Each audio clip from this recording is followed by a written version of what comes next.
In this video, we are going to have a look at the Array.tryExactlyOne method. Now, this is a special method that allows us to convert arrays in F# to option types. If you're unfamiliar with option types, please check that video out before looking at this one.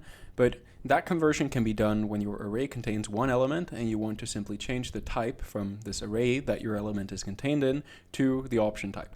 So without further ado, let's implement a very simple logic to show how this works. We're going to create an array that's called inputs, and firstly we're just going to give this a very simple value. We're going to call it, or give it a string, name it apple. We can also define the type here explicitly. That's going to be useful for later, but for now that doesn't matter. And what we will do then is we will take this input and we're going to send that to Array.tryExactlyOne, like that. Okay, and let me just get the name the same. All right, we're going to execute this now in F# interactive, and we're going to see what this does. The intention here is we want to take an array as an input. So what you would imagine is that somewhere in the program you have an array defined like this with only one element in it. And this is not the best structure to manipulate in F#. It's much more useful to have the option type and manipulate that, because it allows us to better treat empty values.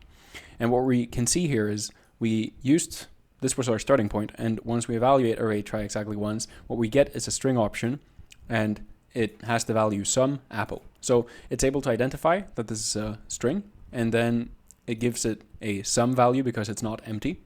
Similarly, or if I were to now remove this element that we had and apply the exact same logic to this, you can almost guess what's going to happen.